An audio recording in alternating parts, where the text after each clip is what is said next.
Bueno, buenos días a todos.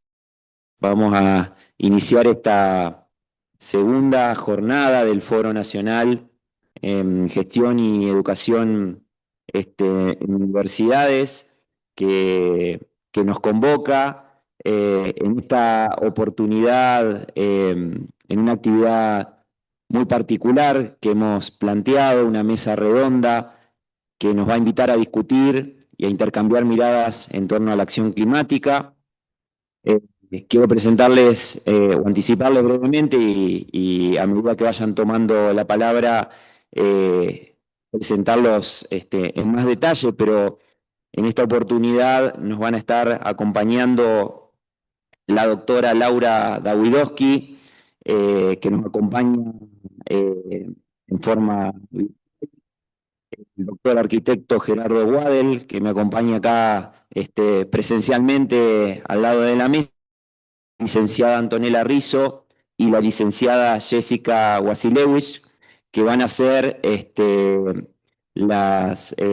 quienes nos van a compartir sus miradas, sus experiencias en torno a esta temática. Contarles también que vamos a estar moderando esta mesa, bueno, quien les habla, Ignacio Schneider de la Universidad Nacional del Litoral, y la querida Alina Rosenfeld de la Universidad Nacional de Luján. Eh, bueno, para iniciar, contarles un poco la idea de esta mesa redonda, que tiene como intención abrir un espacio de diálogo interdisciplinario sobre uno de los temas, uno de los desafíos que entendemos más complejos y urgentes que estamos enfrentando las comunidades a nivel global, pero particularmente también las instituciones de educación superior, que es cómo avanzamos hacia procesos de descarbonización que sean reales, que sean medibles y que sean socialmente responsables, ¿no?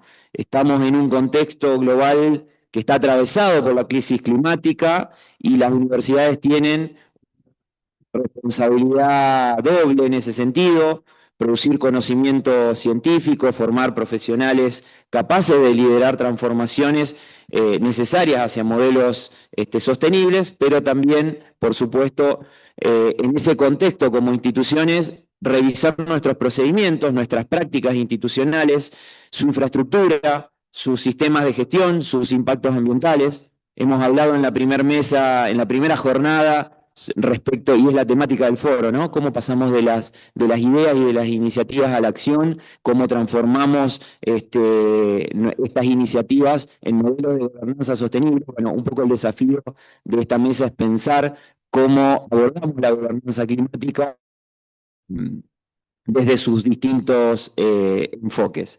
Decíamos, las universidades son espacios de investigación, de innovación tecnológica, de construcción ciudadana, de demostración pública. Entonces, la acción climática universitaria no se puede limitar únicamente a declaraciones o a compromisos que sean generales, sino que requerimos herramientas rigurosas para medir impactos. Vamos a hablar de la huella de carbono y seguramente vamos a profundizar bastante sobre este tipo de herramientas, pero también estándares verificables, decisiones de gestión, como decíamos hoy, basadas en la evidencia científica y estrategias concretas de mitigación y de adaptación. Entonces, en esta mesa vamos a intentar generar ese diálogo entre todas estas dimensiones que hablan sobre una misma temática, pero que queremos compatibilizar, queremos articular, queremos entenderlas en su complejidad. Y bueno, entender disciplina, área técnica o actor institucional puede abordar este desafío de tamaña magnitud de manera aislada. Entonces, desde la red Guagais, en donde distintas universidades venimos trabajando en la medición de la huella de carbono, en generar procesos, en generar metodologías, en generar acuerdos para poder avanzar en este desafío de la acción climática, queríamos generar esta oportunidad. Hemos invitado en este sentido, como les anticipaba, a diferentes voces académicas, profesionales que trabajan en la temática y que nos van a compartir en algunos minutos sus miradas, para después poder abrir un espacio de intercambio en donde, bueno, podamos profundizar sobre alguna de ellas. Sin duda no vamos a agotar el tema hoy aquí, esto es un disparador, pero bueno, les de antemano la participación.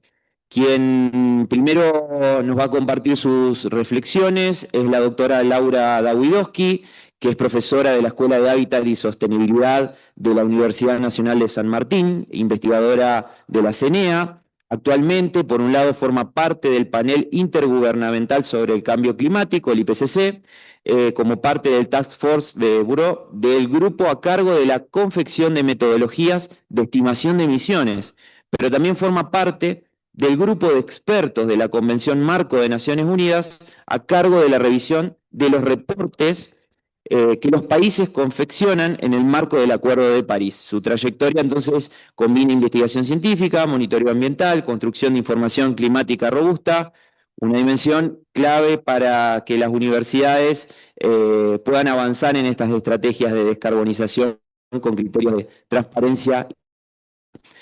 Para darle la palabra a Laura, vamos a compartir una presentación en video. Si me acompaña la técnica, por favor. Hola, buen día, ¿cómo les va? Miren, decidí enviar esta presentación grabada por si la tecnología no nos ayuda y las conexiones no permiten una presentación virtual suficientemente clara.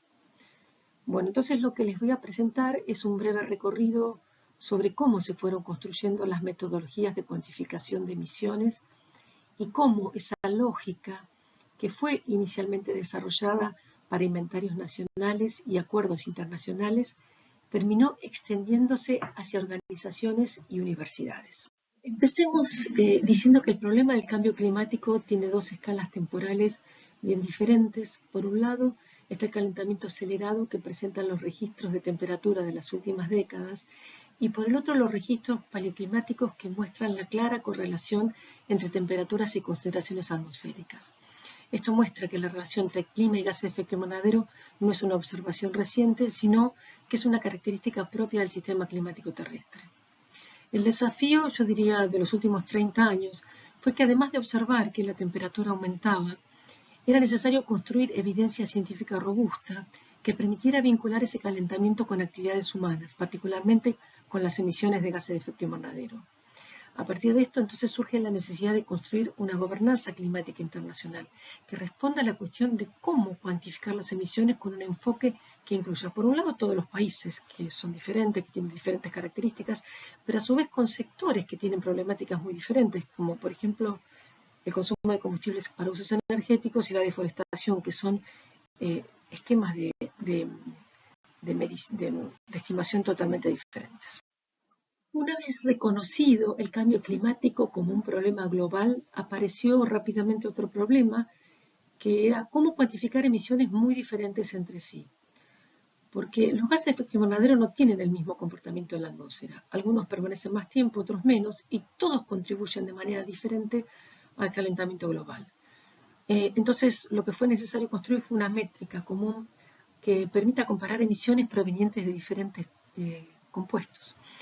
Y ahí aparece el concepto del potencial de calentamiento global que permite expresar las emisiones en términos de CO2 equivalente para un horizonte temporal determinado, 100 años, 20 años, aunque el más común es el de los 100 años.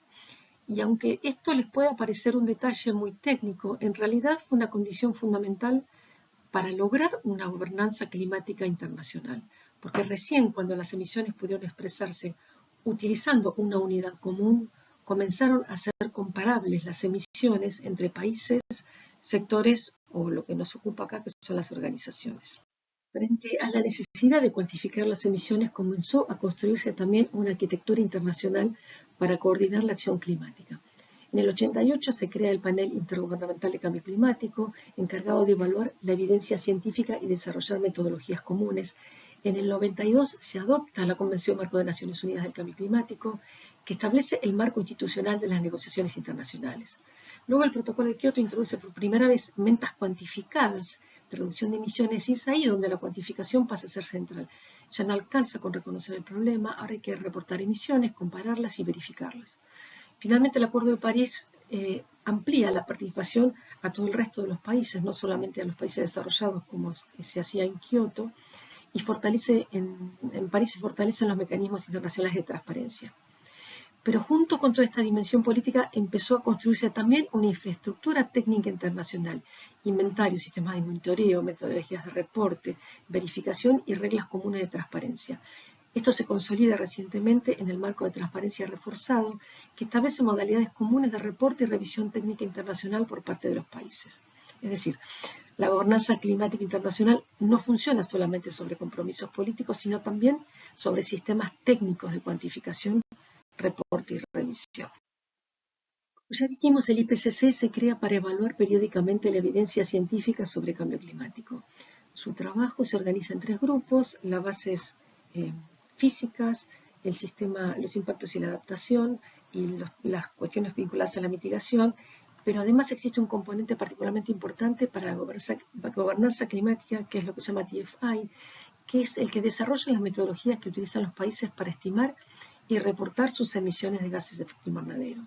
Y esto es clave, porque sin metodologías comunes no habría comparabilidad entre inventarios, transparencia internacional ni posibilidad de evaluar compromisos climáticos. Muchas de las metodologías actuales de huella de carbono organizacional derivan conceptualmente de esta arquitectura desarrollada inicialmente para los inventarios nacionales. Recordemos que el objetivo es estimar tanto las emisiones como las absorciones de gases de efecto invernadero originada en actividades humanas. Y una característica importante es que en la mayoría de los casos las emisiones no se miden directamente, se estiman mediante metodologías estandarizadas. La lógica metodológica del IPCC que presento en esta diapositiva después se extiende mucho más allá de los inventarios nacionales, como dijimos antes, por ejemplo, para la estimación de la huella de una universidad. En concreto, se organizan en 3 niveles de complejidad creciente que permiten adaptar los inventarios a diferentes capacidades técnicas y a diferentes disponibilidad de información. Ahora bien, para que estos inventarios puedan compararse entre países y utilizarse en acuerdos internacionales, no alcanza solamente con calcular emisiones, sino que es necesario hacerlo siguiendo reglas metodológicas comunes. Por eso el IPCC define una serie de principios que estructuran la elaboración de los inventarios. Deben ser transparentes, de manera que los métodos y datos puedan revisarse, deben ser exactos para evitar sobreestimaciones y subestimaciones, deben ser exhaustivos para considerar todas las fuentes de sumideros presentes dentro de los bordes geográficos del país en cuestión, deben ser coherentes a lo largo del tiempo y además deben ser comparables entre países.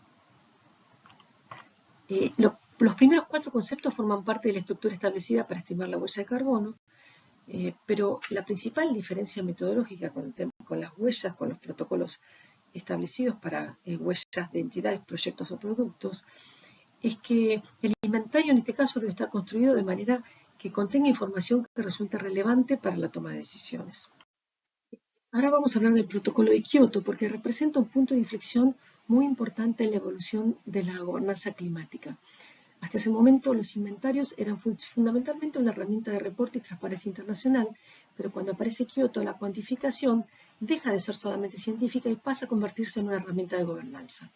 Aparecen entonces conceptos que hoy siguen siendo centrales en la gestión climática, como son los sistemas de monitoreo, la definición de línea de base, la adicionalidad, el monitoreo, etc. Y esto fue particularmente importante en uno de los mecanismos que se desarrolló durante Kioto, que fue el mecanismo de desarrollo limpio, que era mediante el cual los países desarrollados financiaban proyectos en los países subdesarrollados para a su vez adjudicarse a sí mismos estas reducciones verificadas de certificados transables. Para eso, las reducciones de estas emisiones debían cuantificarse, debían documentarse, auditarse, para poder transformarse en esos certificados. Muchos de estos conceptos son los que hoy utilizamos en la huella de carbono organizacional, como trazabilidad, auditoría, verificación o certificación, que justamente derivan directamente de esa arquitectura metodológica y operativa que se desarrolló durante el protocolo de Kioto. Con la expansión de las metodologías de cuantificación hacia organizaciones, comienzan a consolidarse también estándares específicos para la estimación de las huellas de carbono. Uno de los más utilizados es el GHG Protocol, particularmente su estándar para corporaciones, que organiza las emisiones en tres grandes categorías. Las emisiones directas, que son las actividades propias de la organización, las emisiones indirectas asociadas a la energía que se compra externamente para funcionar la organización, y otras emisiones indirectas a lo largo de la cadena de valor. Esto se conoce como emisiones de alcances 1, 2 y 3, y es un enfoque particularmente importante porque muchas veces las emisiones más significativas de una organización no ocurren dentro de sus límites físicos directos, sino a lo largo de su cadena de valor. En paralelo, se dictaron las normas ISO, como la ISO 14064 y la 14067, donde se establecen criterios para la cuantificación, el reporte y la verificación de emisiones organizacionales y de productos. Y aunque todos estos estándares tienen objetivos y alcances diferentes, todos comparten elementos metodológicos que derivan de las metodologías IPCC: el uso de factores de emisión, los criterios de transparencia, la trazabilidad de los datos y la necesidad de una consistencia metodológica. Es decir, la huella de carbono organizacional no reemplaza para nada la lógica de los inventarios nacionales, sino que en gran medida la adapta a escalas institucionales y a organizaciones. Cuando esta lógica metodológica se traslada a las instituciones universitarias, aparece una complejidad adicional, porque una universidad no es solamente una organización que consume energía y genera emisiones, es simultáneamente una institución de gestión, un ámbito de producción de conocimiento, pero también es un actor territorial con capacidad de incidencia social. Por supuesto, estimar la huella de carbono universitaria implica cuantificar emisiones. Están las directas asociadas, por ejemplo, a la combustión de calderas, a los vehículos propios, a las fugas de refrigerantes o algunas actividades de laboratorio y tratamiento de residuos. También se incluyen las emisiones indirectas vinculadas a la electricidad adquirida, pero en muchas universidades una parte muy importante de la huella aparecen las emisiones indirectas o de alcance 3, asociadas a la movilidad de estudiantes y personal, a las compras, a la infraestructura, a residuos tercerizados, a viajes académicos, etc. Y esto es importante porque muestra que muchas emisiones relevantes no ocurren físicamente dentro del campus, sino a través de formas de funcionamiento institucional y relaciones territoriales mucho más amplias. Por eso la huella de carbono universitaria no es solamente un ejercicio de cuantificación técnica, es también una forma de construir capacidades institucionales para la acción climática. El desafío universitario entonces no es solamente técnico. Por supuesto existen dificultades metodológicas importantes como la disponibilidad y calidad de los datos o la definición, por ejemplo, de los límites para las emisiones indirectas de alcance 3, que muchas universidades representan una parte muy significativa de la huella total, como ya dijimos. Pero además aparecen desafíos institucionales y políticos, porque construir una estrategia climática requiere sostener estos procesos en el tiempo, requiere asignar recursos, definir prioridades y también articular áreas que muchas veces funcionan de manera relativamente separada. Y esto es especialmente relevante en universidades donde la acción climática atraviesa simultáneamente la gestión, la investigación, la extensión y la formación. Pero además hay una dimensión específicamente educativa porque las universidades no solo cuantifican emisiones, también forman profesionales y pueden incorporar la problemática climática en los procesos de enseñanza y participación estudiantil. Y probablemente ahí resida uno de los aportes más importantes que las universidades pueden hacer frente al cambio climático. No solamente midiendo emisiones, sino también produciendo conocimiento, formando capacidades y contribuyendo a construir respuestas colectivas frente a la transición climática. Muchísimas gracias y espero estar acá disponible frente a ustedes para cualquier consulta. Muchísimas gracias, Laura. Nos estás acompañando. Ahí se escuchó perfecto acá en el auditorio y muy realmente completísimo el panorama que pudiste presentar. Así que seguramente van a surgir varias intervenciones, varios aportes. Así que vamos a continuar. La idea sería poder hacer un paneo por todas las presentaciones y sí, después habilitar para hacer el intercambio previsto. Eh, bueno, a continuación tenemos con la presencia física del doctor arquitecto Gerardo Guadel, que nos acompaña acá. Eh, Gerardo, voy a presentarlo, a ver si se enfoca bien. Creo que sí. Es doctor arquitecto por la Universidad Politécnica de Cataluña, especialista en tecnología y producción del hábitat, profesor, investigador de la Universidad Nacional de La Plata. Es un referente en temas de construcción sustentable y análisis de ciclo de vida aplicado a edificios.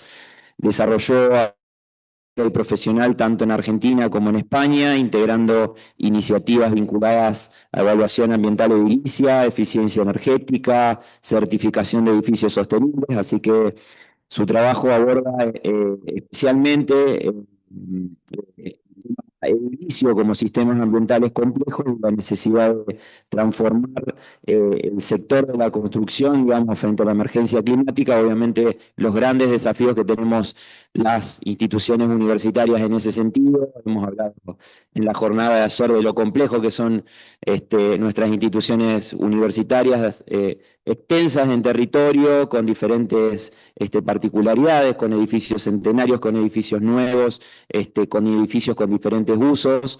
Entonces, seguramente tu experiencia nos va a servir para pensar y repensar un poco más nuestro rol, nuestras posibilidades de acción en este marco climática a lo que hacíamos referencia. Así que le damos la palabra a Gerardo. Tenés para pasar con diapositiva.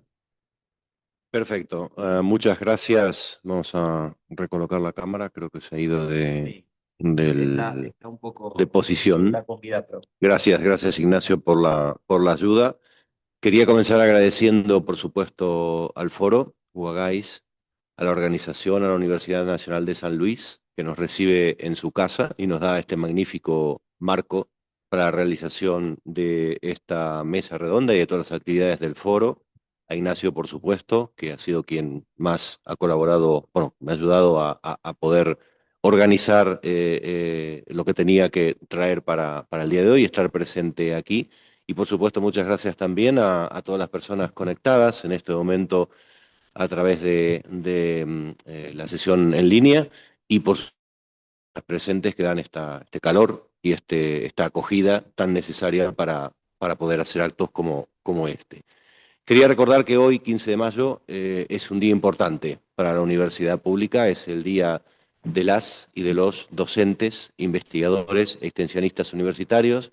Esta fecha recuerda unos hechos dramáticos en Corrientes en 1969, cuando la comunidad universitaria, en defensa de los intereses de la nación y del pueblo de Argentina, defendió en aquellas jornadas a la universidad pública y a la educación pública en general, y esto es en lo que nos estamos encontrando en la actualidad, ¿no? A horas nada más de una marcha federal universitaria con gran presencia en todo el país en defensa de la nación y del pueblo de la nación con su educación pública. Me parecía importante decirlo. Entonces, si podemos pasar ya a la presentación, yo tenía preparada algo así temporal respecto de qué cosas han ido pasando en la universidad, en la gestión de sus edificios y campus, y por supuesto también en la enseñanza, la investigación, la extensión en el área de arquitectura y urbanismo. Entonces, supongo que yo puedo ir pasando perfectamente. Bueno, ¿no? Ah, correcto, en pantalla completa y de esa manera poder avanzar. Entonces vamos a empezar en un recorrido rápido, porque evidentemente el tiempo es corto y vamos algo atrasados en el horario e intentar ser ágiles en esta presentación. Gracias, ya veo que la tenemos.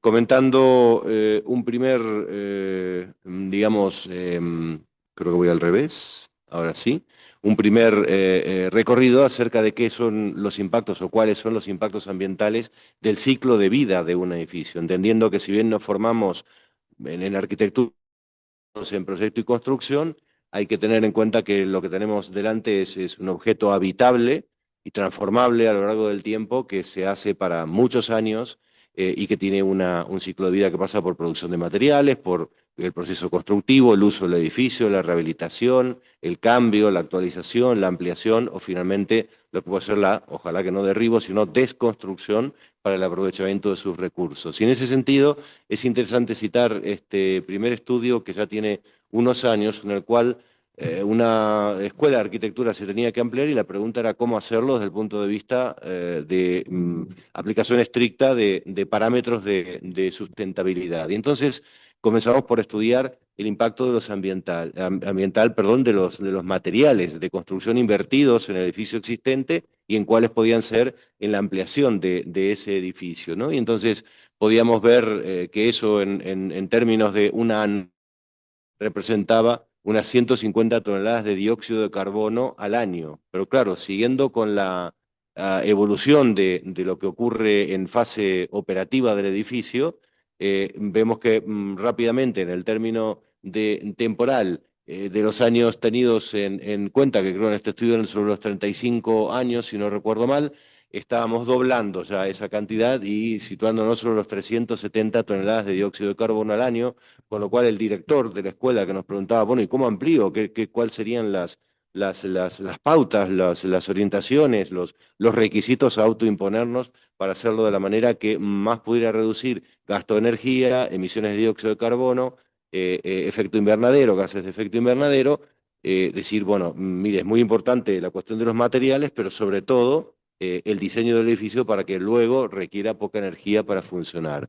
Posteriormente, aprovechando, digamos que era un momento de que se hacía la inscripción, estoy intentando pasar la diapositiva, pero ahora a ver si conseguimos hacerlo.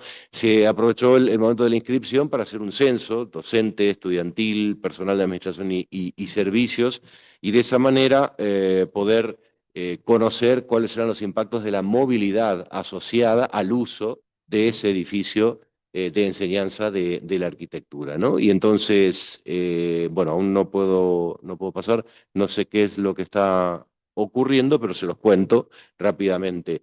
Evidentemente, de dónde vienen las personas, cuántas veces en la semana, en el día se desplazan, si lo hacen ocupando plenamente un vehículo, si lo hacen en tren, si lo hacen en bicicleta, caminando, en colectivo o en otras formas de transporte público, eso tiene una repercusión importante. El 90% del impacto de movilidad eran los desplazamientos en vehículos particulares, apenas representaban un 20% del total, ¿no? Y en cambio, el total de las emisiones debidas al transporte, esa anualización, ya se situaba sobre las, creo recordar, 750 toneladas de dióxido de carbono anuales, con lo cual, evidentemente estamos siguiendo con un factor del doble, ¿no? Es decir, los materiales versus el uso del edificio es el doble este uso. La movilidad respecto al uso de edificio también vuelve a doblarse.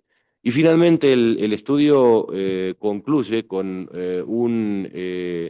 una aproximación a lo que era el impacto ambiental de los y las arquitectas, digamos, egresadas de esa escuela, sí, a lo largo de su vida profesional, con lo que en promedio, digamos, proyectaba y construía una persona egresada de ahí, hacía, digamos, estos proyectos de la manera en que aprendía, que usaban esos edificios, de la manera en que era usual hasta ese momento. Y esto da como resultado una cifra muy superior. Vamos a ver si la podemos encontrar para que la puedan ver. Yo sigo sin poder. Ah, ahora sí.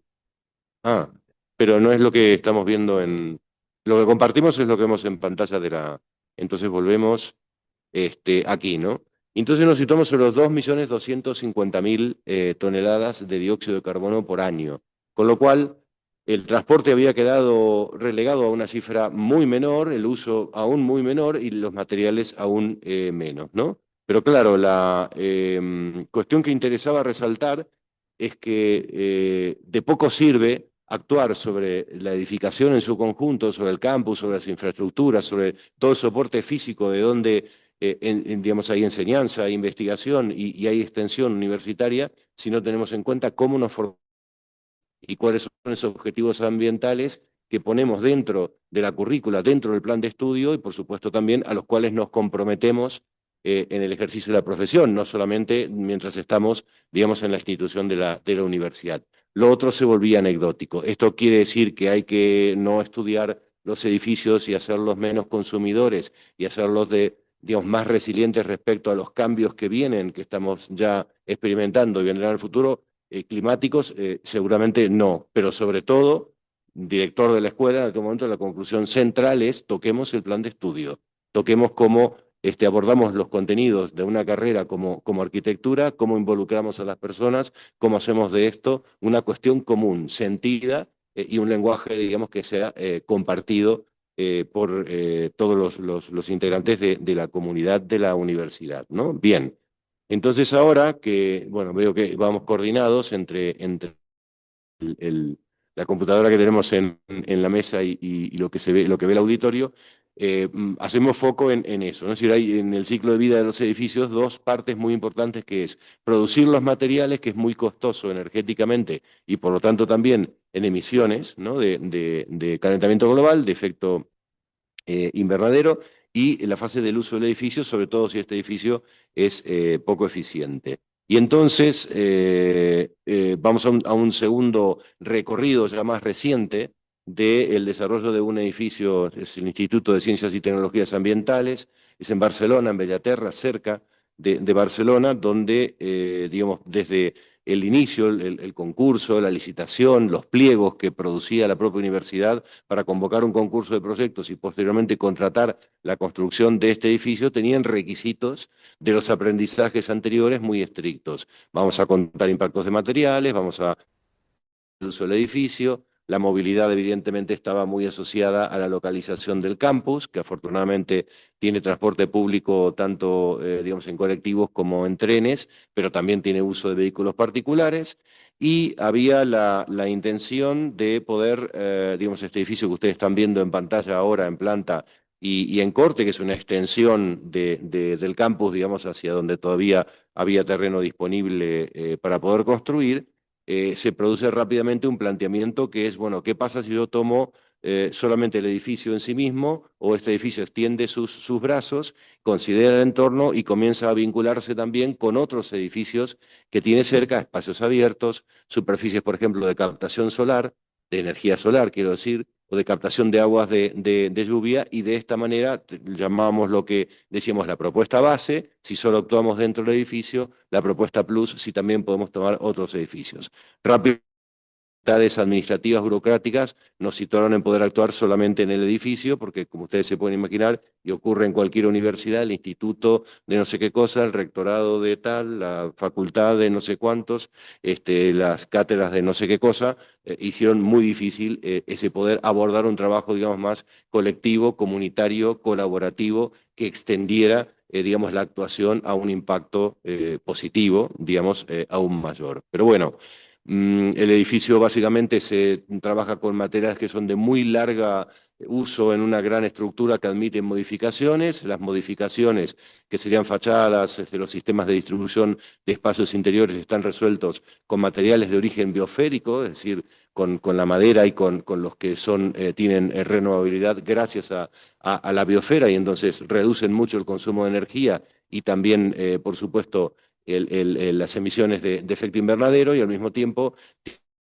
de ser recirculados o reutilizados en el propio edificio gracias a que son sistemas de construcción en seco que admiten modificaciones. En cambio, las contenciones de las pendientes que había, la parte de construcción enterrada, la estructura del edificio recurría a otros materiales con mayor impacto ambiental, no renovables, como el caso de los cementos hormigones y los aceros. Bueno, los aceros sí que lo son reciclables, para infraestructura del propio edificio de larga duración. O sea, pensando a 100 años, hormigón no se modifica, en cambio los sistemas basados en madera y en fibras naturales y en otros materiales renovables sí se modifican y permiten esta adaptación. Esa era un poco la lógica. Y en términos de climatización del edificio, distinguir entre aquello que puede funcionar a vela, como decimos, sin motor, o sea, por bioclimatismo puro, por acondicionamiento pasivo, que es lo que en esta imagen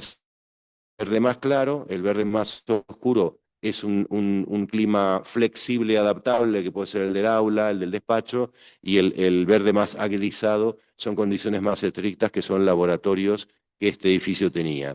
Entonces, jugando con las pieles, jugando con el asoleamiento, jugando con la acumulación de calor, jugando con la ventilación natural y con otros principios del acondicionamiento ambiental pasivo, el edificio se redujo muchísimo en su demanda, es decir, en cuánta energía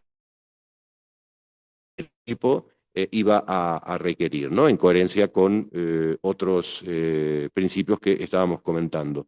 Yo ahora vuelvo a tener dificultad de pasar de diapositiva.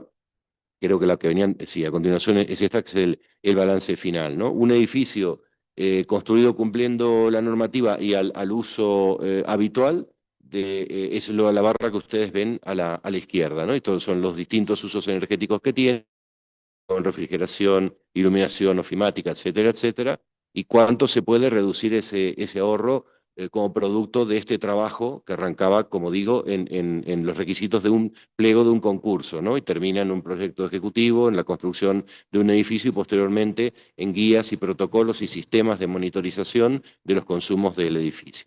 Es el 75%, pero si hubiéramos podido jugar también en la versión campus, la versión extendida del edificio y sus márgenes, sus entornos, el ahorro podría haber sido aún mucho mayor. Si pasás vos directamente, bueno, esos son aspectos interiores simplemente para ver que el edificio es muy despojado de cualquier material que no sea absolutamente imprescindible, en esa lógica que comentaba, adelante. Y entonces ver que, claro, cuando uno considera el sector de la edificación, no solo construcción, sino edificación en el sentido de los edificios tienen un tiempo de función, y suma el transporte asociado a esto y la fabricación de materiales asociado a esto y el mantenimiento asociado a esto y la energía que consumen los edificios, el agua, otros recursos también, estamos en alrededor de, según el país, según la cuenta de cómo lo haga cada uno, un 35, un 40% de las emisiones del total sociedad, con lo cual estamos ante un problema grave e importante, como también estamos, si nos cambiamos de posición y lo vemos en positivo, en un lugar donde se puede actuar con profundidad y con capacidad de poder resolver estas cuestiones. Y ustedes ven ahí, en ese desglose, una serie de usos que son no solamente el terciario no residencial del edificio universitario, tal como Laura decía en la presentación precedente, y ahora hacia adelante con la siguiente, Ignacio, por favor, en la universidad no solamente tenemos nuestra propia planta física, por así decir, es mucho más importante, y lo demostraba aquel estudio del primero que mencionamos, bueno, ¿qué hacen?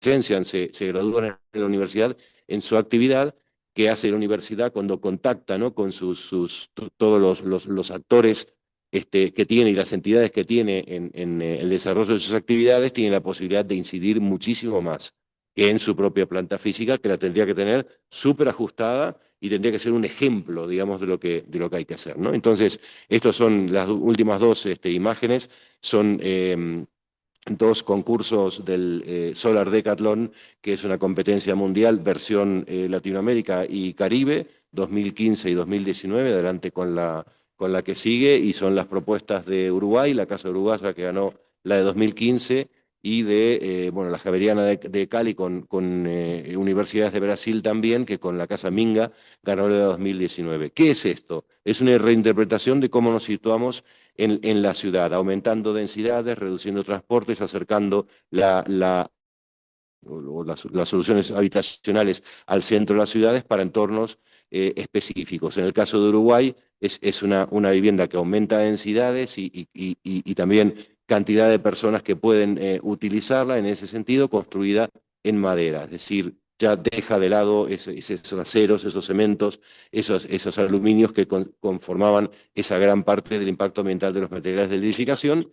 Y en el caso de Minga es para unas islas que están en el litoral pacífico de Colombia, cerca de Cali, también adecuado, en este caso, a condiciones de inundación, es decir, también con mayores capacidades de resiliencia. Esto tiene, digamos, un impacto muy grande y está protagonizado por estudiantes sobre todo, y además son trabajos interdisciplinarios o intercarreras, porque los dos están realizados por entre 7, 8, 10, 12 disciplinas distintas que convergen en Muchas gracias bueno, seguimos con preguntas y comentarios.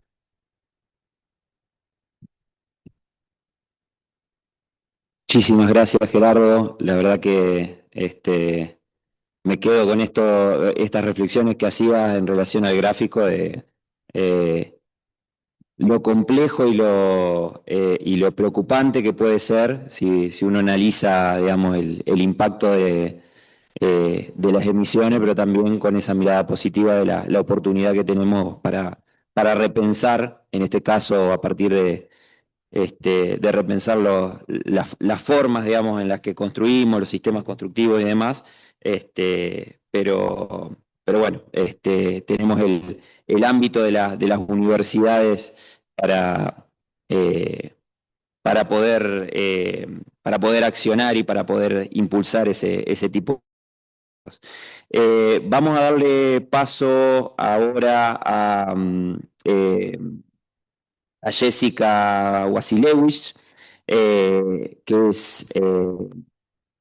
ella es especialista en certificaciones y verificaciones ambientales en IRAM. Ella tiene experiencia en proceso de validación y verificación de huellas de carbono y en otro tipo de huellas ambientales bajo estándares internacionales. En este caso, hablando de huella de carbono, ISO 14064. Eh, Magíster en gestión ambiental. Su trabajo resulta especialmente relevante en este contexto en donde las instituciones necesitan avanzar no solo en la medición de emisiones, sino en mecanismos que aseguren la confiabilidad, la comparabilidad y la credibilidad de la información reportada. Jessica, si te parece, vos podés compartir la pantalla y arrancar tu presentación cuando quieras. ¿Qué tal? Buenos días. Bueno, antes que nada, muchas gracias por la invitación a participar de este encuentro, ¿no? Por generar este espacio de intercambio que es muy valioso porque las universidades tienen un rol particular en esto de cambio climático. No solo enseñan o investigan sobre cambio climático, bueno, como ya nos contó Gerardo también, ¿no? Sino que son organizaciones que consumen energía, gestionan edificios, como vimos recién, generan residuos, movilizan personas, ¿no? Realizan compras, ¿sí? Construyen infraestructura y toman decisiones todos los días que tienen impacto ambiental. Entonces, la pregunta de fondo que me gustaría instalar para esta presentación es, ¿cómo hacemos para que los inventarios de gases de efecto invernadero de las universidades sean confiables, comparables y útiles para la gestión climática? Ahí se pasó la presentación, quiero saber si funciona. Se ve perfecto. Perfecto. Bueno, y para ir, digamos, respondiendo a esta pregunta, existen normas, ¿no? Para asegurar que estos inventarios sean confiables, comparables. Hay varias normas internacionales, ¿sí? Las principales, las que más se usan a nivel universidades y a nivel organizacional, son la ISO 14064 de huella de carbono organizacional y la GHG Protocol, ¿sí? El estándar corporativo. Estas son las más utilizadas, ¿sí? Bueno, esto permite que el inventario no sea solo una foto aislada de las emisiones, ¿sí? Sino una herramienta de gestión. Por eso acá aparecen estas tres palabras. Bueno, ya al tener un inventario realizado bajo esos estándares, ¿no? Con estos requisitos, uno, ¿sí? Puede medir, ¿sí? Al tener una huella desarrollada con estos estándares que tienen sus requisitos específicos, ¿no? Uno puede comparar año tras año sus emisiones, puede tener, ¿no? Bien delimitado y bien estructurado cuáles son las emisiones, dónde se emite más, dónde se emite menos, y en esos lugares donde por ahí se emite más y tengo oportunidad de reducir, mejorar este desempeño ambiental, ¿sí? Bajar el impacto al calentamiento global. Bueno, ¿y qué garantiza seguir una norma? ¿Sí? Bueno, es una base común, ¿sí? en esta base común porque tenemos los mismos requisitos, seguimos las mismas metodologías, podemos comparar facultades, podemos comparar sedes, podemos comparar universidades, ¿sí? Tienen las mismas reglas, entonces vamos a tener la misma estructura que va a facilitar la comparación, ¿sí? Tenemos la misma trazabilidad, la norma exige que se documenten, ¿no?, los datos, los supuestos, ¿sí?, todos los factores, que se determine bien el alcance y que ese alcance sea transparente, ¿no? Bueno, yo voy a incluir todas estas fuentes, pero estas las voy a excluir y voy a explicar por qué, y esto va a estar documentado y va a ser transparente para que otras universidades u otras organizaciones puedan tomar esa huella de carbono, ¿no?, y ver si es comparable o no, ¿no? Y ver qué incluyó, qué no, y si incluimos lo mismo y lo podemos comparar. A su vez, se pueden también realizar, digamos, indicadores específicos, ¿no? Entonces, podemos obtener las toneladas de dióxido de carbono emitidas por ahí por estudiante, por sede, etcétera, etcétera, ¿no? Por carrera. Y tener esta base común con estas mismas reglas, ¿sí? Nos permite tener una puerta de entrada a lo que son las metas de reducción, poder gestionar, ¿sí?, estas emisiones, no solo reportar toneladas, sino ver dónde emito más, dónde puedo implementar acciones de reducción para mejorar continuamente este desempeño ambiental. Entonces, hacer un inventario bajo una norma, ¿sí?, garantiza que tenga una comparabilidad razonable. Al tener trazabilidad, las mismas reglas son inventarios verificables, entonces uno puede, ¿no?, declarar su huella de carbono teniendo un respaldo atrás de que está verificado, ¿sí? Y bueno, luego empezar el camino hacia la mejora continua, ¿no? Y estas son las principales normas que tenemos, ¿no?, para seguir. La ISO 14064-1 de organizaciones y la GHG Protocol, dijimos que son las normas más globalmente utilizadas, ¿no?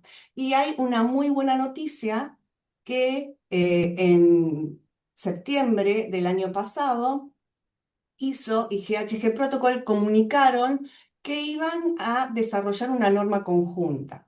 Entonces, el año que viene ya vamos a contar con una sola norma para poder llevar a cabo los inventarios de GEI de organizaciones, ¿sí? Ya no vamos a tener que elegir entre la ISO o GHG Protocol, que si bien, ¿no?, pueden llegar a un mismo resultado, tienen requisitos diferentes, tienen estructuras diferentes, ¿sí? Por ahí la ISO habla de una estructura de 5 tipos de emisiones y GHG Protocol habla de 3 alcances, 1, 2 y 3. Bueno, y para darles un avance, bueno, van a quedar la estructura de GHG Protocol, ya todos vamos a hablar de alcance 1, alcance 2 y alcance 3. Y vamos a tener una sola norma de referencia, ¿sí?, a partir del año que viene. Bueno, una vez que ya contamos, ¿sí?, con el inventario de GEI realizado bajo una norma, lo que podemos hacer es hacer una verificación, ¿sí? Y la parte 3 de la 14064, es la norma que nos da los lineamientos para poder realizar un plan de verificación, nos dice cómo realizar esa verificación, cómo informar, cómo hacer el informe y la declaración de verificación de GEI.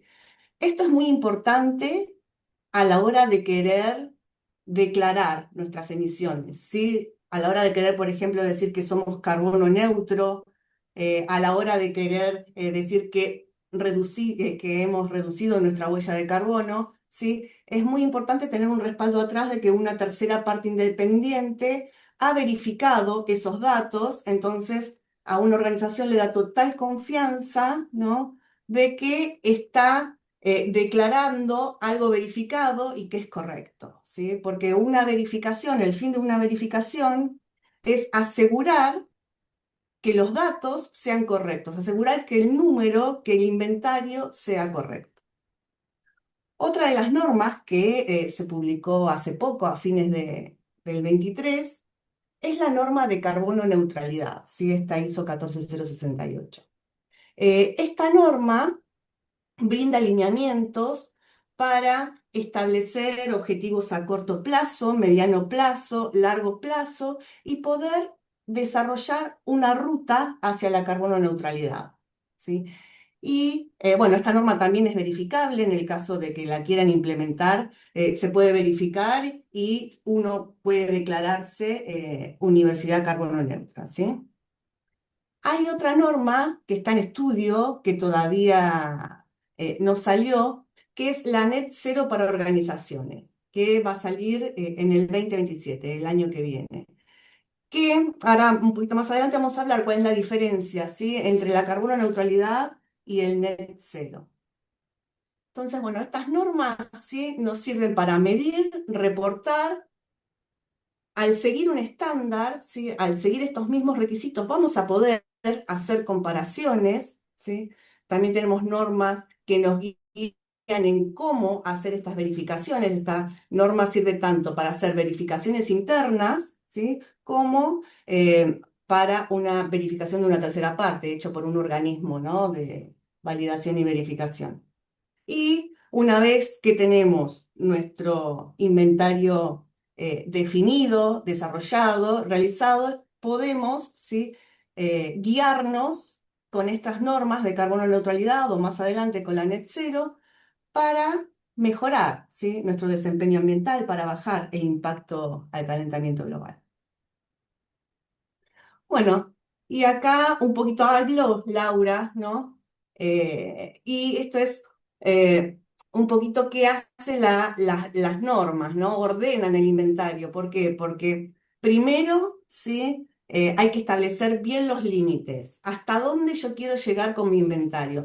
Que esta por ahí es una de las partes más difíciles, ¿no? Sobre todo para comparar universidades, porque por ejemplo, sobre todo en el alcance 3, hay universidades que incorporan ciertas fuentes, ¿sí?, y otras no la incorporan. Entonces y si uno no sigue una norma, por ahí esto no está documentado, ¿sí?, no está bien justificado.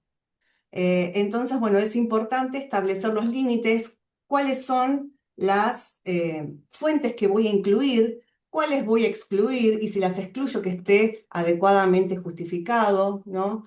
La norma me permite realizar un inventario bien estructurado, ¿no? Porque te dice primero identificar y cuantificar este tipo de emisiones, luego luego el otro, ¿no? Hacer la cuantificación.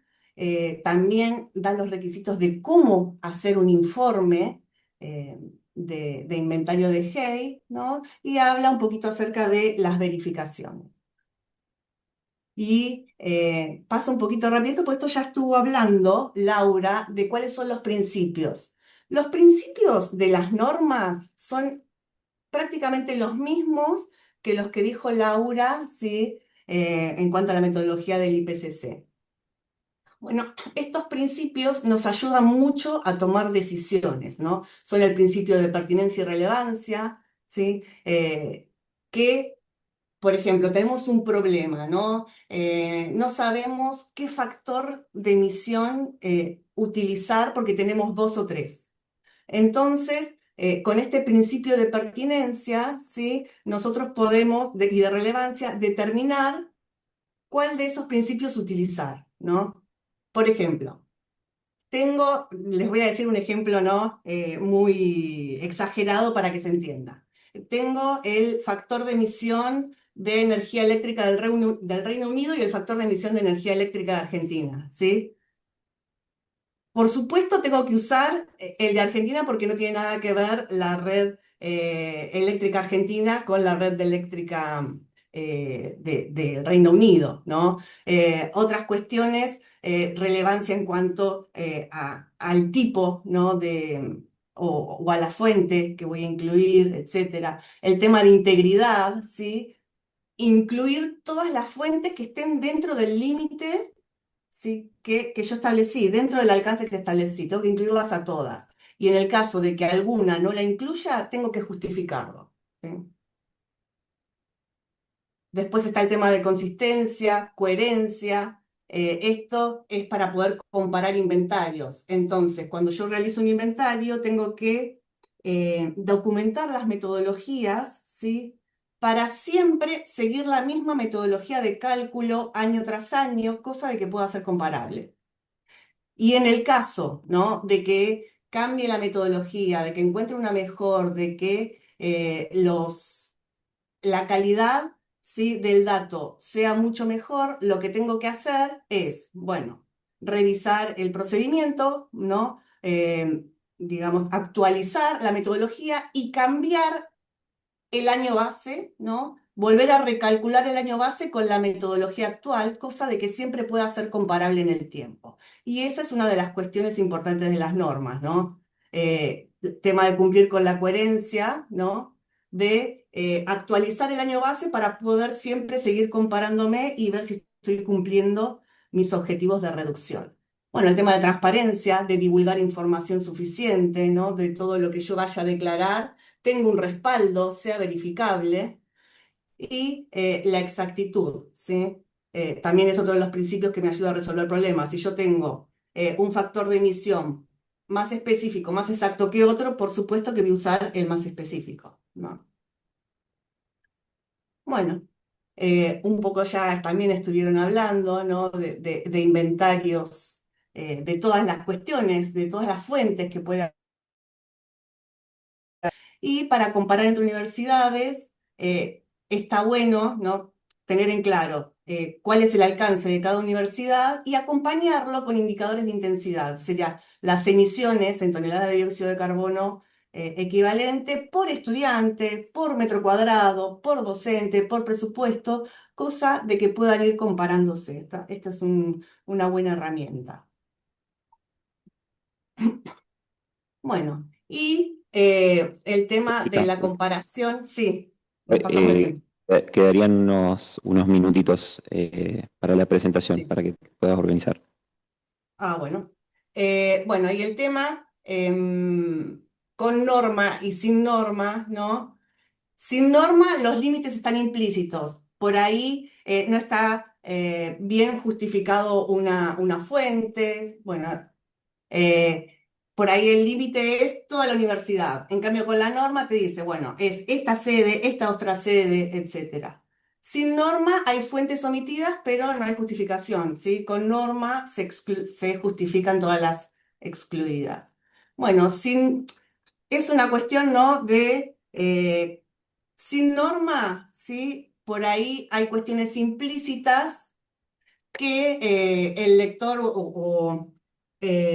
digamos, el que utiliza el inventario no las conoce o están implícitas, por lo tanto no puede tomar decisiones, en cambio, y no sabe si es comparable o no. Entonces, en cambio, con una norma, sí esto puede ser comparable, ¿no? Y bueno, esto es un poquito, ya lo hablamos, ¿sí? Lo importante es este tema en la alianza de ISO y GHG Protocol. Y quería un poquito hablar de la diferencia entre carbono neutralidad y net cero. Con carbono, la más importante, sí, es que para la carbono neutralidad uno puede usar créditos de carbono, ya sean de reducción, cualquier tipo de crédito para compensar todas las emisiones. En cambio, con net cero solamente puedo compensar con remociones, ¿sí? Esa es la gran diferencia.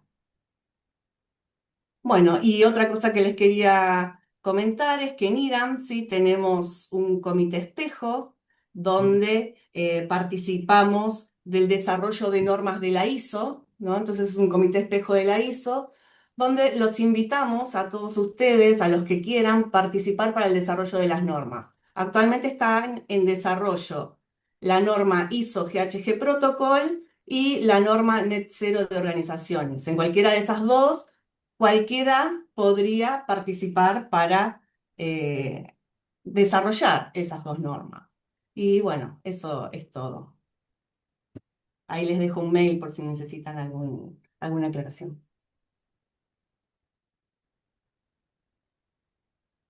Impecable, Jessica. Muchísimas gracias. Eh, no quiero hablar por todo el auditorio, pero tomamos la invitación de participar porque me parece clave.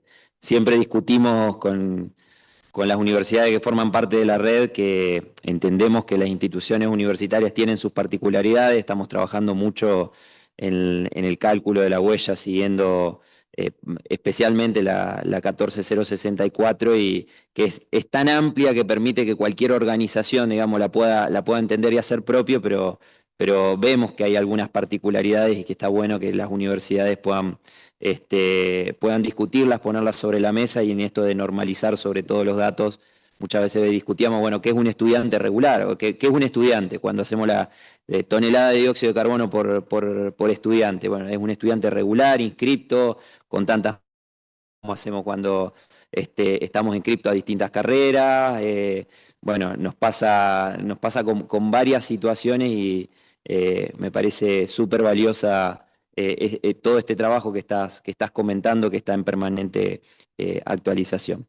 Así que muchísimas gracias. Y bueno, para invitar a nuestra última disertante, la invito a la licenciada Antonella Rizzo, que ella es responsable técnica de proyectos de salud sin daño. Es una organización internacional que impulsa la transformación sostenible del sector salud a escala global. Su trabajo se viene centrando en estrategias para reducir impactos ambientales asociados a instituciones sanitarias, promoviendo entornos más saludables y resilientes. Su participación creemos que aporta una mirada valiosa sobre el vínculo entre el cambio climático, ambiental y el bienestar institucional, una dimensión que a veces queda algo relegada en los debates técnicos sobre carbono, sobre energía, sobre cuantificación. Entonces nos parece una mirada súper enriquecedora. Antonella, cuando quieras, te dejamos la palabra. Bien, ¿me escuchan? Perfecto. Bien, ¿y se ve la presentación también? Sí, también perfecto. Bien, solo con una pequeña aclaración que no formo parte de Salud Sin Daño ya hace algunos años. No sé qué nos pasó ahí, pero no hay problema. Digamos, trabajo en consultoría y trabajo con algunas universidades, pero ya no formo parte del equipo de Salud Sin Daño. Y lo que me pidieron hoy acá es un poquito ver esta conexión con lo que hablaron, digamos, Laura, Jessica y nos sale Gerardo, eh, a los entornos y a una parte más comunitaria. Bueno, pero voy a ser lo más breve posible. Estas metodologías en las que trabaja Laura, con las que los países hacen los inventarios y reportan, pues nos permiten ver anualmente cómo viene el total de las emisiones de gases de efecto invernadero en el mundo, y esto nada más nos permite ver de que todavía siguen aumentando, por más que cuando empezamos a mirar por país, hay cosas que podemos ver gracias a estas metodologías, a estos reportes unificados, que se empiezan a mesetar algunos, pero nos permite ver cuáles son los gases que tienen mayor relevancia, digamos, para este problema, y son los que en consecuencia hay que poner más atención en las estrategias. En los países, esto es como escala países y escala mundial. Y si después pasamos a ver las brechas, esto es parte de lo que vienen trabajando ustedes y lo que trabajamos son nosotros, es la brecha enorme que tenemos entre los compromisos que han asumido nuestros países y entre lo que debiera pasar para frenar al cambio climático y que, digamos, tengamos menos impactos. Entonces, acá, esta liñita negra que está acá, no sé si se ve la flechita, pero por lo general sí, vemos las emisiones históricas y vemos como tendencias, ¿no? Tendencias, pero estas son las brechas. En el turquesa es, bueno, ¿para dónde deberían ir las emisiones si fuéramos a frenar las emisiones a finales de siglo a un aumento de menor a 2 grados, y qué debiera pasar para frenarlo al 1,5, que es nuestra meta principal?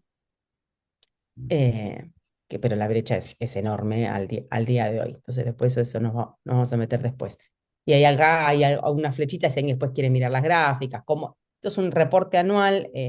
Naciones Unidas tiene un reporte anual sobre la brecha de emisiones, que es este reporte, y hay otro sobre la brecha en adaptación al cambio climático, que es bastante distinto porque ahí no tenemos todavía, estamos conformando, pero no tenemos todavía como indicadores tan claros para decir adaptados o no adaptados, es bastante más complejo, pero en el de las brechas de emisiones sí podemos ver la distancia entre los compromisos que han asumido nuestros países y lo que está pasando con respecto a las emisiones globales.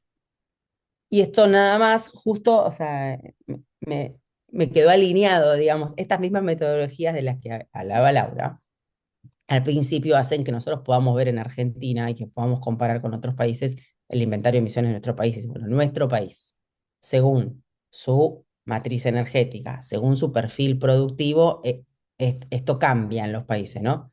En el caso de Argentina, el 50% de las emisiones asociadas a energía, un 25% agricultura y después hay un 13% en esto que se llama usos de la tierra, cambio de uso de suelo y silvicultura, que por ejemplo ahí tenemos la deforestación.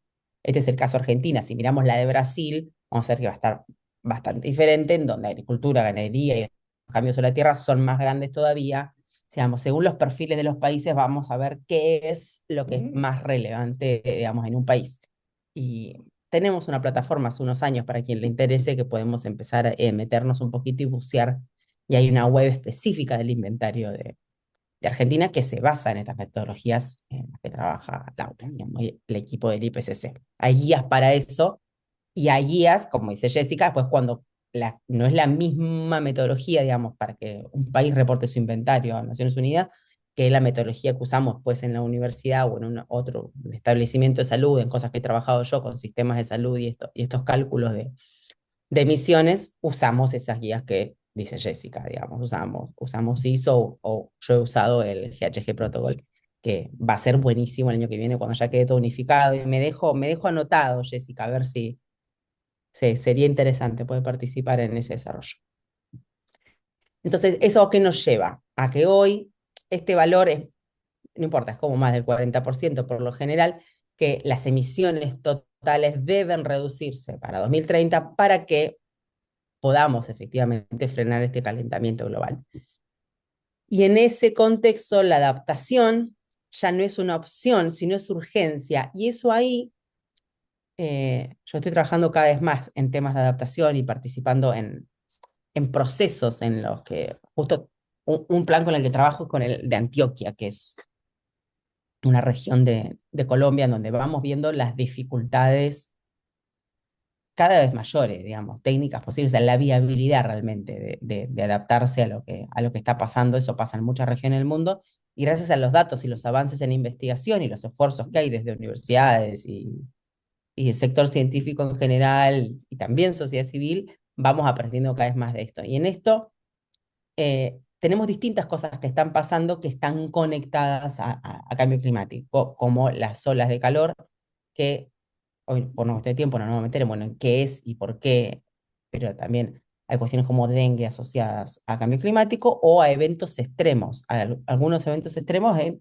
los que tenemos estudios de atribución, decimos, donde vemos que cómo el cambio climático hizo ese evento más probable o mucho más intenso. Uno de esos es el de Bahía Blanca.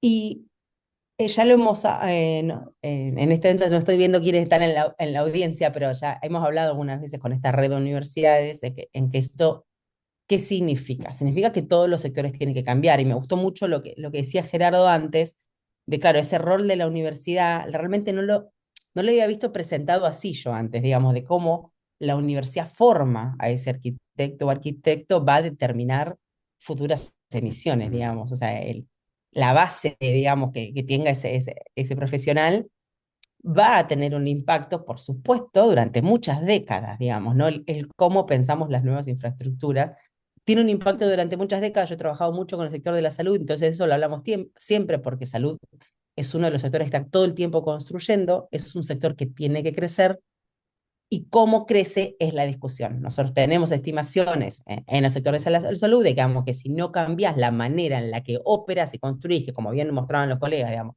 las emisiones asociadas a los edificios, digamos, son no, son más pequeñas, digamos, que las asociadas a las operaciones y a los traslados y a su cadena de suministro. Entonces, cómo pensás cada vez que construís y cómo vas a operar tiene un impacto durante décadas que, como bien también decía Gerardo, después, una vez que construiste, una vez que pensaste, es muy difícil de modificar. Entonces, cada vez que estamos pensando para adelante, tomar que el cambio climático es una realidad, es importante, digamos, para poder modificar estas trayectorias. Y en este sentido, todos los sectores requieren cambiar. Requerimos todos cambiar. Necesitamos cómo educamos, digamos, los planes de estudio, cómo operamos, cómo trabajan, digamos, cualquier institución. Entonces, ahí tener estas metodologías unificadas, tener datos que podamos comparar, nos permiten entender, y como decía Jessica, también esto de poder gestionar después esto. Entonces, solo como ejemplo, porque salud es el sector con el que yo más trabajo, en salud nosotros tenemos a nivel global todavía que lograr el acceso universal y efectivo a la salud. Argentina tiene acceso universal a la salud, pero la efectividad de ese acceso todavía tiene muchos desafíos. Entonces sabemos que es un sector que tiene que crecer. Entonces, cómo crece es importantísimo. Y en el caso de salud, porque salud también ataja muchísimas de las consecuencias del cambio climático. Es un sector que nosotros decimos que puede reportar en vivo qué es lo que está pasando, por lo que va viendo y teniendo que gestionar, y al mismo tiempo es un sector muy intenso en consumo de recursos y de energía. Es un sector que en su huella climática, en su huella de carbono, no es para nada, podríamos decir, irrelevante, es súper relevante.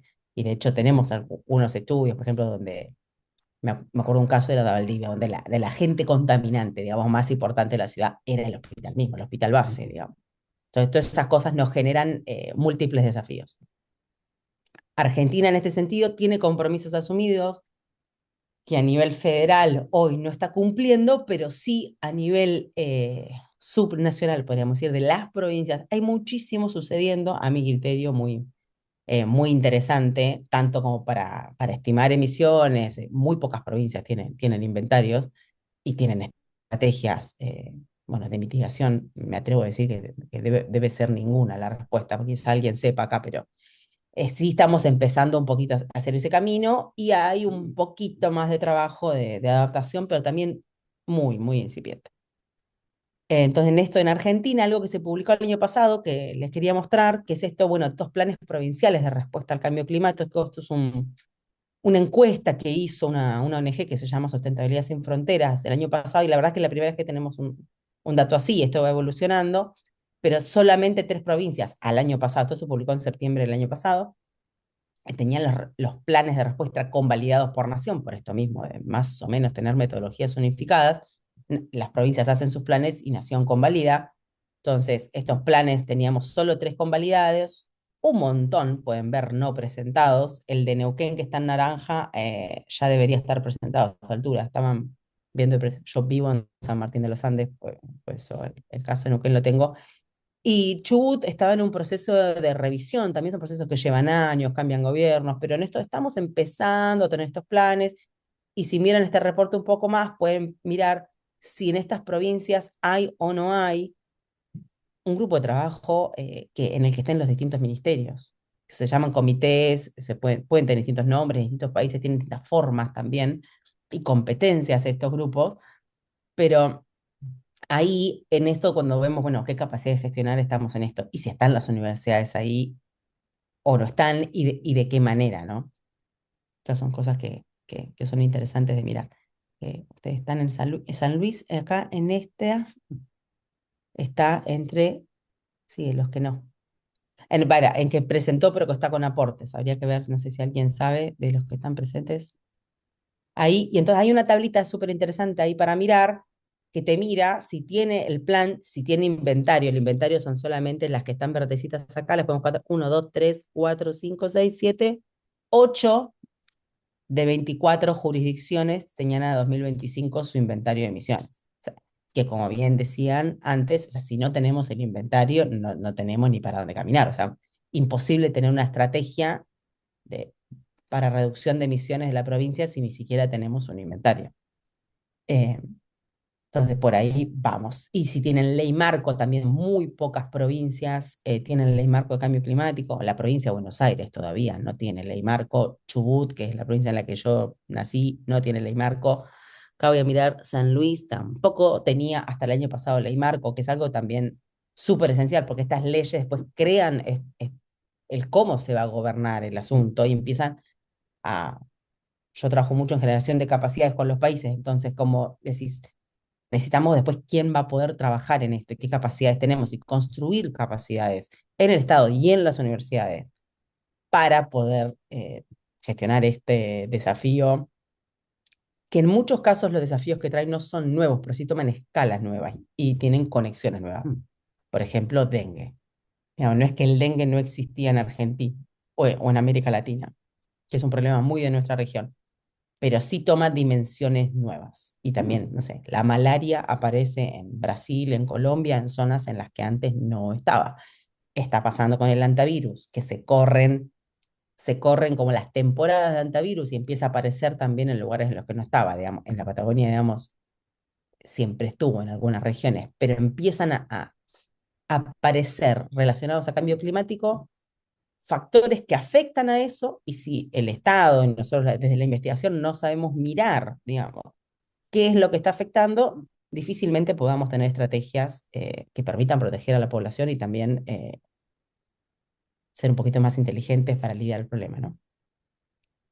Em, como por esto mismo que trabajo, algo que quería contarles un poquito es que el cambio climático ya impacta a todos los países. De esto, gracias a las investigaciones de los últimos años, cada vez tenemos más evidencia y tenemos más evidencia de qué es lo que está pasando en América Latina en particular, y gracias a algunos esfuerzos regionales y el trabajo también de las agencias multilaterales de Naciones Unidas, cada vez vamos teniendo más información y evidencia de lo que está pasando.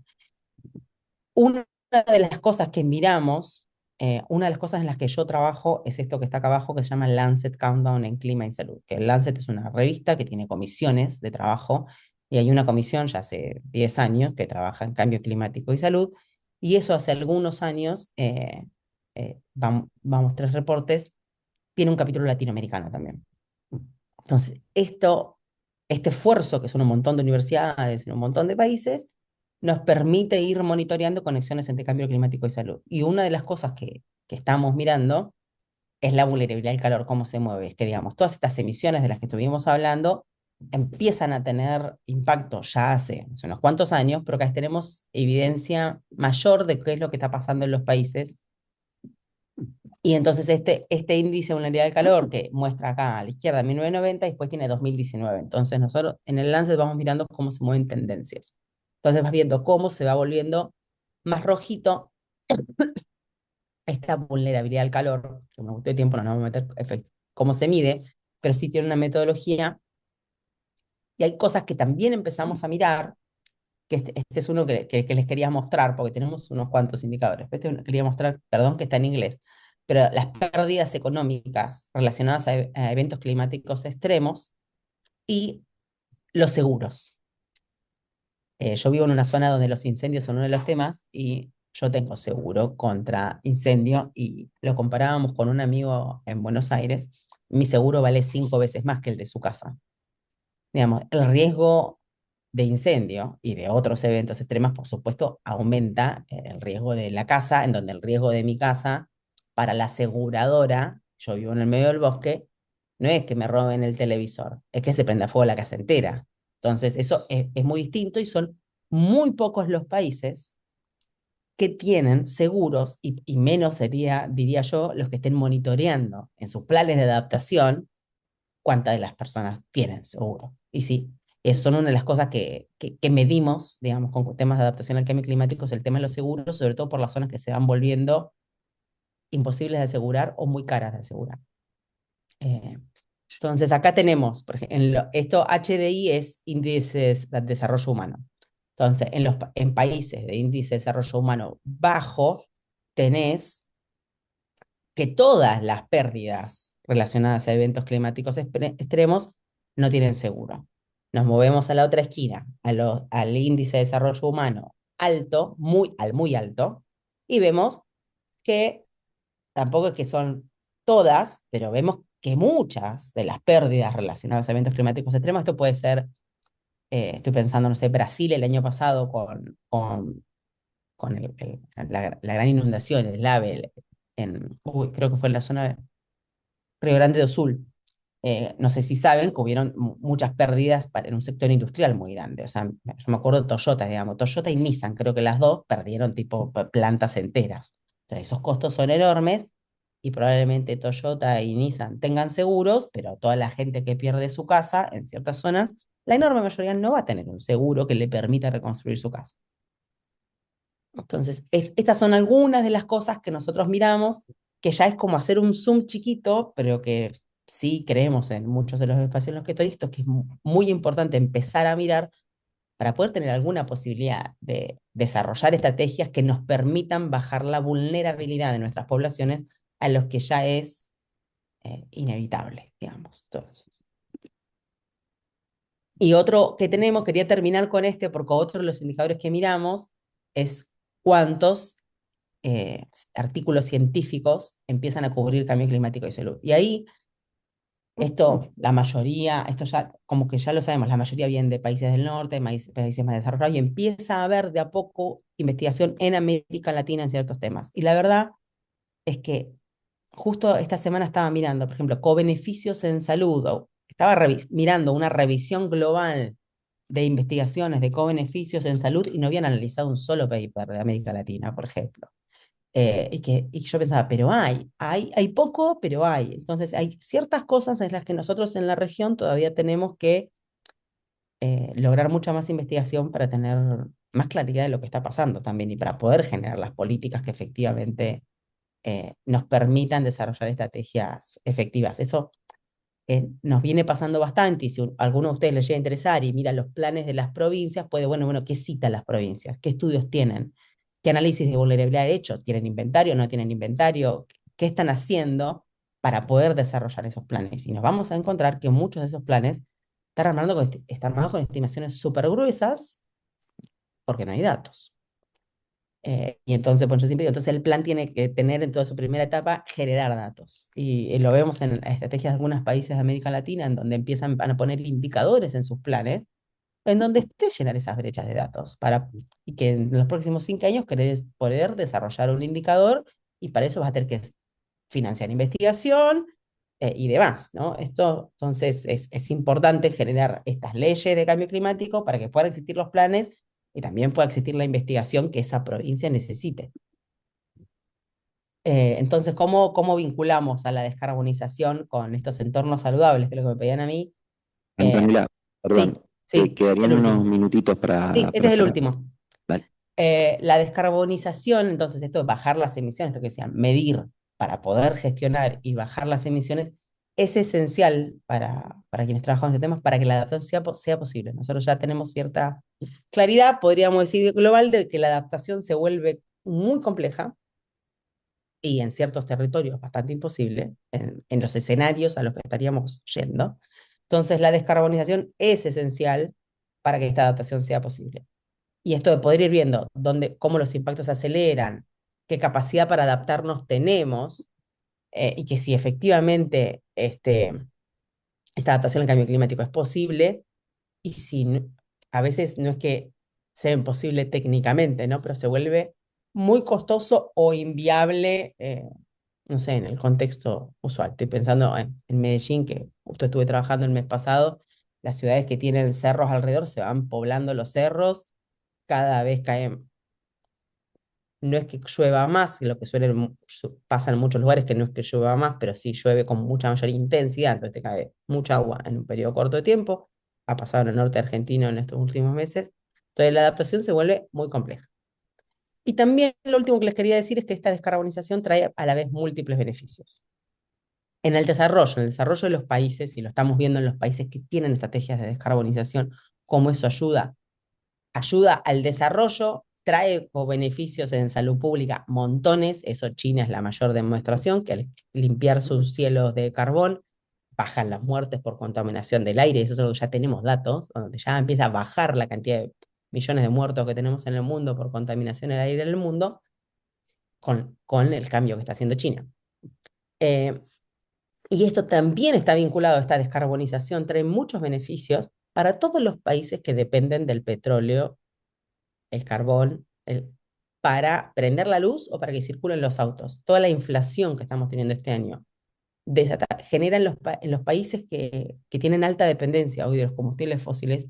Es un asunto de soberanía, digamos, la descarbonización, de inteligencia económica, de desarrollo, que empiezan cada vez que hay una guerra de estas. Estamos viendo que se acelera la descarbonización, porque realmente los países están en una situación de vulnerabilidad muy alta. Así que es todo lo que quería, y de esa manera es que podemos vincular, digamos, el cómo pensamos las ciudades, cómo pensamos los entornos saludables y estas discusiones de cambio climático o de descarbonización que a veces pueden parecer desconectadas, pero en realidad no lo es. Eso es todo, les dejo mi correo y muchísimas gracias por esta mesa. Dejo de compartir. Muchísimas gracias a vos, Antonella, la verdad que una presentación impecable. Veníamos atrasados, estamos pero nos parece importante por ahí poder cerrar con alguna pregunta. No sé si hay alguna pregunta del auditorio, si no, ahí tenemos una manito levantada, la Cristi Buncuyo. ¿Querés acercarte, Cristi, o tenemos otro mic? Ahí va. No, vení para acá, si querés. Está prendido, ¿sí? No, no, pero no hagamos lío. Vení, si está cerquita, vení. Vení, si está cerquita. Vamos. Una pregunta para Antonella, no sé si escucha Antonella ahí. A ver.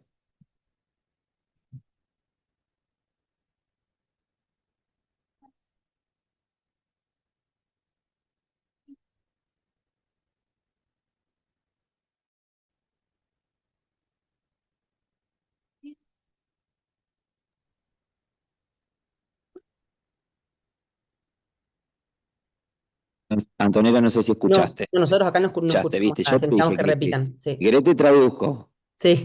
Acá Cristina de la Uncuyo consulta para Antonella si hay evidencia a raíz, obviamente, del cambio climático, del avance de la ratita andina, se dice así, hacia el norte de la Patagonia y su vínculo con los vertederos los basurales a cielo abierto. La ratita andina sería el colilargo, el del antivirus. Dicen que sí. Ah, sí, el ratón colilargo, le hicimos. Ahí va. Estoy mirando, no sé si tenemos evidencia de eso. El ratón colilargo, en mi experiencia, como con basurales, había que ver si alguien sepa más de eso, como que no tiene vinculación con basurales a cielo abierto. El colilargo tiene vinculación cuando está la floración de la caña coligüe, es el momento de mayor riesgo, pero nosotros lo que va cambiando con el colilargo, de hecho hay una investigación, creo que de Córdoba sí es que al aumentar las temperaturas promedio, sí va extendiéndose como la temporada en el que lo ves. Lo que cambian con muchos vectores, es como las temporadas de reproducción, cómo se reproducen. Eso sí pasa con el mosquito del dengue, que logra tener más ciclos, por ejemplo, o sea, extender su temporada porque el ambiente es más propicio para su reproducción, digamos. Entonces logran sentirse cómodos en lugares en los que antes no se sentían cómodos. Entonces pasa con el ratón colilargo, pasa con, no me acuerdo qué transmite la ley, pasa con un montón. Hay garrapatas, me decían ahora en San Martín de los Andes, que vivían en Tucumán y capaz, claro, antes venía en un auto, pero se moría cuando llegaba a la Patagonia y ahora sobreviven. Entonces te empiezan a aparecer los casos. Entonces esas cosas sí pasan. Evidencia de basurales y colilargo yo no he visto porque el colilargo es bien como de monte. Nosotros los casos de colilargo, digamos, de antivirus, por ejemplo, los tenemos. Y el colilargo, el antivirus se muere como inmediatamente cuando tiene contacto con la luz, con el sol. Entonces, ¿cuál es la recomendación para nosotros siempre? Cuando ves caquita de rata o ratón en tu depósito, tu casa, donde sea, es que abrir todo, ventilar, barbijo, guante, limpiar, porque entra, digamos, por respiración. Pero no he visto, la verdad. Pero puedo buscar. O sea, no digo que no haya, no he visto. Pero sí, con cambio climático cambia la distribución de un montón de especies. Y entonces eso son cosas a mirar, es decir, ¿esto va a ser un problema para mí o no existe un escenario en el que ese sea un problema para mí? Son cosas que por supuesto que las provincias tienen que ir viendo y nos pasa con el dengue, o sea, que el dengue llega a un lugar en el que no estaba y bueno, vos tenés que estar preparado para poder lidiar con los casos una vez que empiezan a ser autóctonos. En Neuquén, o sea, que sí sé más el caso del dengue, Neuquén ya tiene 13 años monitoreando la reproducción del mosquito. En Neuquén todavía no hay dengue autóctono, pero en La Pampa sí. La Pampa fue la primera de las provincias a las que se corrió la frontera. Y La Pampa ya tiene dengue autóctono. Neuquén y Río Negro todavía no, pero están muy cerquita. Y lo que quiere salud es enterarse el día que eso pase, digamos. Entonces, para poder desarrollar estrategias, porque si no, sí, estamos ciegos, digamos, caminando ciegos. Bien, Muchísimas gracias. de nada. ¿Alguna pregunta del auditorio más? Si no, yo les voy a proponer un desafío, porque con el tiempo siempre es un desafío, pero si para los cuatro, si se animan a contestarme en un minutito y si tuvieran de estas excelentes presentaciones y experiencias que nos trajeron, poder identificar una acción prioritaria que tenga impacto real y factible de implementar en el corto plazo en este contexto que estamos en universidades, ¿no? Que una acción que permita acelerar la descarbonización en las universidades, digamos de Latinoamérica, pero fundamentalmente de Argentina. ¿Cuál sería y por qué? ¿Se animan a darnos una reflexión en una o dos oraciones?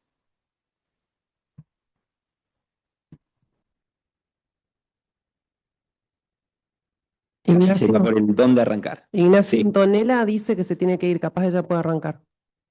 ¿Quién? Antonella. Sí, disculpas. ¿Sí? Sí, perdón, que yo tengo médico, entonces Sí, me sí, tengo sí, que sí. volar en Perfecto. breve. No, estaba pensando, creo que en Argentina y en particular estas acciones de corto plazo, a nivel universidad, o sea, digamos, si la persona que está hablando es de una universidad, esto que decía Jessica, digamos, si vos no tenés idea hoy de tu contribución y querés hacer algo, bueno, arrancá por ahí. Y lo hemos hablado, el primer desafío siempre es ver qué datos existen, armar un grupo, o sea, es ese primer paso de si no existe un grupo de trabajo en tu universidad, para mí sería el primer paso. Claro, bueno, juntémonos, miremos qué tenemos, qué no tenemos, o sea, de qué hay investigación acá, de qué no hay, qué está pasando en la provincia, o sea, eso nosotros en la provincia, tenemos ley, no tenemos ley, hay grupo, no hay grupo, digamos, mirar esas cosas que son estructurales y te van a permitir todo lo demás, para mí. Gracias, Antonella. Jessica. Mucho, sí, mucho también dijo Gerardo, ¿no? El tema del edificio es muy importante, el tema del uso del edificio, cómo construir edificios, ¿no? Con iluminación natural, con mayor aislación, etcétera, etcétera, para que en el uso haya menos emisiones. También, bueno, muchas cosas, dijo Gerardo, el tema de la movilidad, ¿no? Entonces, pensar también en clases híbridas o online, ¿no? Eso reduce mucho las emisiones por movilidad. Bueno, Gerardo dio un montón de datos acerca de emisiones de universidades. Las mayores emisiones es ahí donde uno tiene que trabajar, ¿no? Y donde por ahí es más fácil implementar acciones. Gracias. Gracias, Jessica.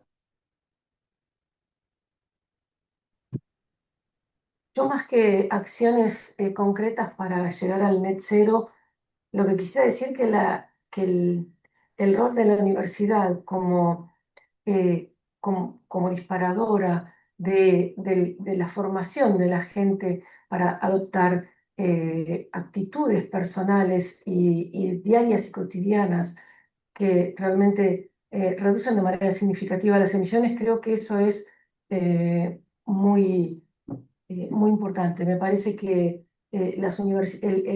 también se habló acá en las charlas el tema de incorporar dentro de las currículas eh, la metodología para que los estudiantes, y no solamente los estudiantes, toda la comunidad educativa, sea como un exportador de ideas para que la sociedad incorpore acciones concretas, me parece que es muy importante. Se hace también en los colegios primarios para los chicos pequeños, pero que todo eso forme parte de una actitud y de un deber ser de la población en general, me parece que es súper importante. Y desde ese punto de vista, eso se transforma directamente, que los estudiantes deciden cómo trasladarse, pueden encontrar mecanismos para reducir sus emisiones. Me parece que eso puede ayudar definitivamente. Muchísimas gracias, Laura. Gerardo, ¿querés compartir alguna?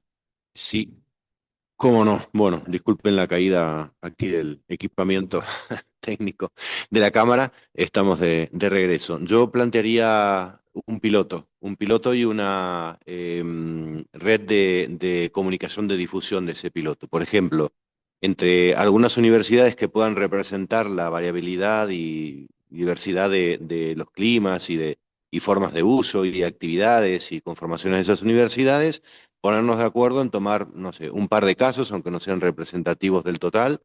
Siempre tenemos, bueno, y aquí me perdonarán la de formación profesional de profe de producción de obras, que hablamos del alcance, del plazo y del costo, que son tres factores limitantes que también tendríamos en un caso como este, ¿no? Es decir, no podemos extendernos mucho, necesitamos unos resultados relativamente rápidos, no podemos seguramente contar con un presupuesto ilimitado y hacer el nos interesaría para determinar muchísimas cosas, tampoco podríamos abordarlo. Entonces, con esas restricciones, tomar, por ejemplo, una facultad o un aulario, o dos, o tres, o los que sean, y hacer un estudio donde aparezca el ciclo de vida de esos edificios, el movimiento de la comunidad, la movilidad asociada, y por supuesto también la repercusión que tiene esa comunidad, ya sea en el momento en que está trabajando o cuando egresa, en el caso de estudiantes, ¿no? Y en función de eso, hacer un escenario de cómo estamos, de algunas medidas que podían ser de corto, mediano, largo,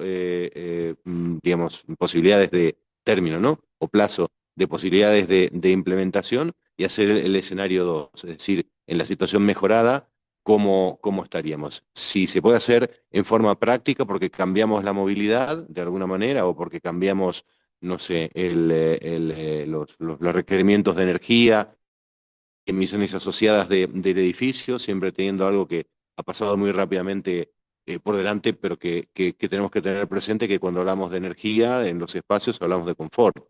Si no, una cosa va ligada a la otra, ¿no? Si no ventilar y tener aire viciado, que es lo que ocurre en muchas, en nuestras aulas también, a lo largo de los 3 turnos del día, y conservar el calor de esa manera, claro, no es saludable. Entonces, bueno, con este tipo de requisitos también dentro, ¿no? Entonces decía, ese escenario 2 nos daría en forma hipotética o en forma real, cuando se pueda aplicar, una situación 2. Y bueno, y posteriormente ver cómo se podría extender ese piloto digamos, a más posibilidades de implantación o de repercusión.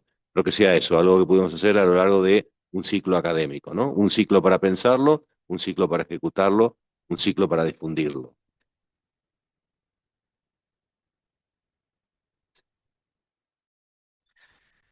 Bueno, clarísimas las respuestas y los aportes. Bueno, en nombre del Comité Académico de este cuarto foro nacional de gestión y educación ambiental en universidades, la verdad que insistimos en el agradecimiento a Laura, Jessica, Antonella, Gerardo.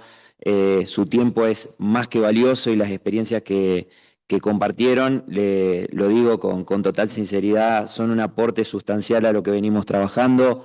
Aquí en el auditorio hay referentes de muchas universidades del país y muchos más nos están siguiendo de manera virtual a través de los canales de la red Wagais, que es una red federal que se sostiene por el compromiso de quienes estamos trabajando en estas temáticas, y estamos convencidos de que el aporte y el trabajo en red vale la pena, que sepan que sus experiencias nos sirven y nos apuntalan en este camino, y que agradecidos seguramente los convocaremos en un futuro para profundizar. Nos dejan más puntas abiertas que cuestiones cerradas, y me parece que eso es el gran desafío, que podamos discutir, que podamos analizar dónde estamos parados y que podamos transformar estas cosas en las que estamos hablando, que podamos entender esa complejidad, esa diversidad de miradas y las podamos transformar, incorporar a la gobernanza universitaria y por supuesto, nutrirnos de todas las experiencias que hay transitadas en este camino. Hay desafíos que son urgentes, eso no quita que tengamos que actuar con la solidez, con la robustez, con la transparencia, con la metodológica que han planteado ustedes, y me parece que estamos en ese camino, así que enormemente agradecidos por el tiempo. Un aplauso para esta mesa.